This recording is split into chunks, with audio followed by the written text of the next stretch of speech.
Hi warriors, and welcome back to another video. Today I'm going to share with you 10 of my best tips to deal with this corona madness and to stay mentally happy and sane during this time. So do stick with me.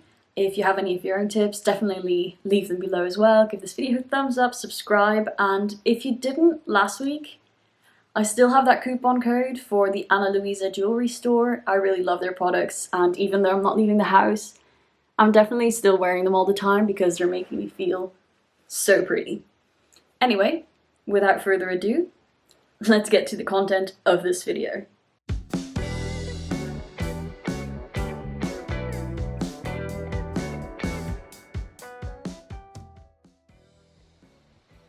Tip number 1.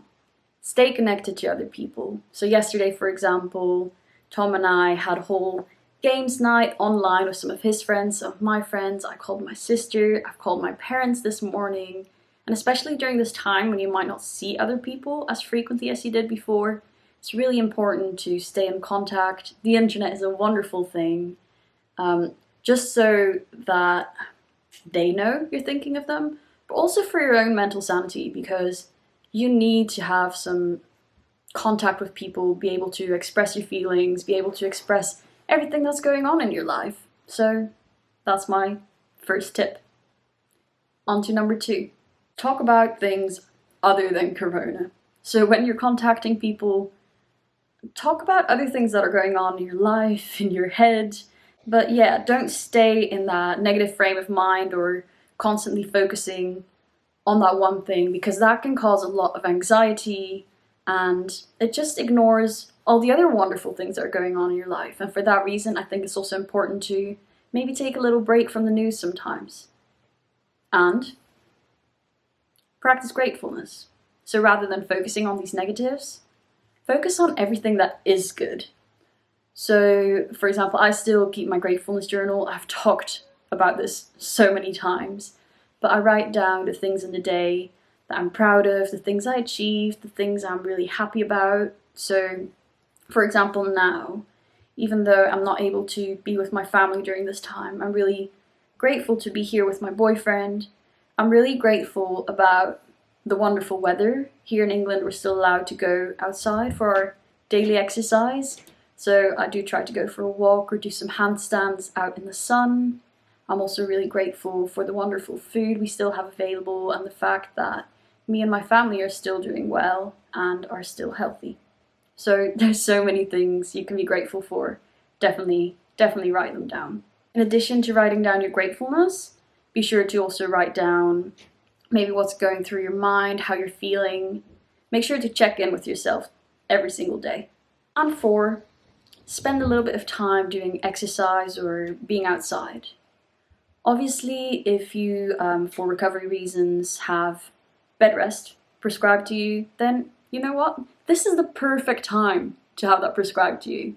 But if not, I think it's definitely nice to get a few sun rays or even just do a little bit of stretching just so you're not sitting the entire day and going completely mad. 5, try something new. Actually, within this past month, I've been trying out loads of new recipes, just trying to reach outside my comfort zone a little bit, because I know I way too easily get stuck in a bit of a routine, start cooking the same things, do the same things. So yeah, I'm trying out some new recipes. I definitely also want to try baking a few things because I've never really had a go at that ever in my life. But yeah, all the flowers in the shops are sold out, so it might have to wait a bit. I'm also still focusing on learning how to do the handstands, certain variations on the headstands, etc. I started doing this before corona, but now is as good a time as ever to really focus on them and focus on learning these new skills or languages or instruments or whatever you fancy. At the same time, and I think we've now reached tip number 6, make sure to also incorporate some time for yourself. Take good care of yourself. Whether that means having a hot bath or having a nice warm drink, or even simple things like getting up out of bed at a certain time or taking your medication, whatever it means to you. Make sure to take good care of yourself. It's your body and it deserves your love.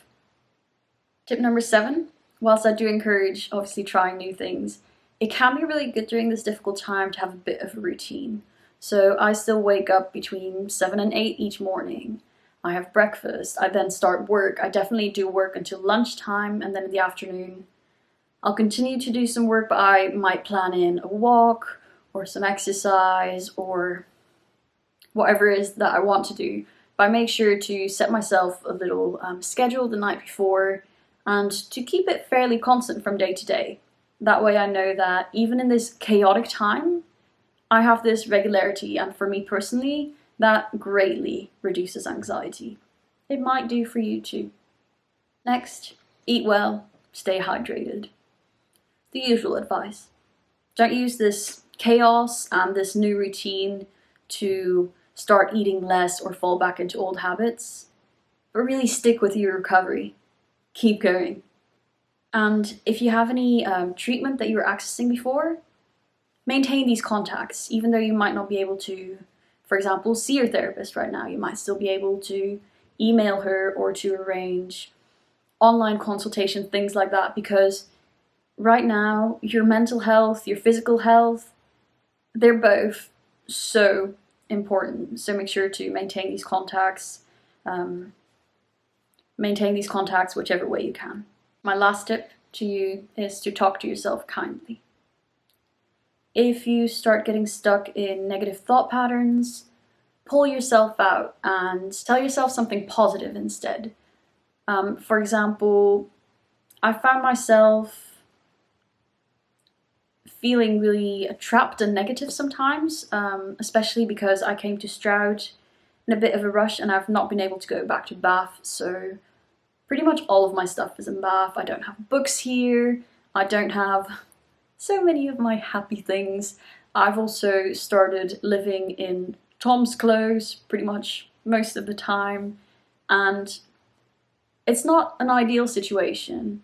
But then I try to pull myself together and tell myself, well, at least I'm healthy. At least I've got Tom here. At least all these other things that I can be grateful for. So whilst there's definitely some things that aren't ideal, that's just the way it is. It's that way for everyone and we all have to adapt. We can get through it. We can get through anything. Anyway, these are my 10 best tips. You might have different tips or different things that you do or new routines that you've started. If that's the case, let us know. I want to know your best tip. So comment away. Be sure to give this video a like. Be sure to subscribe. If you haven't checked out the coupon code. Anyway, I'm trying to get out as much content as I can right now. So see you very, very soon. Take care.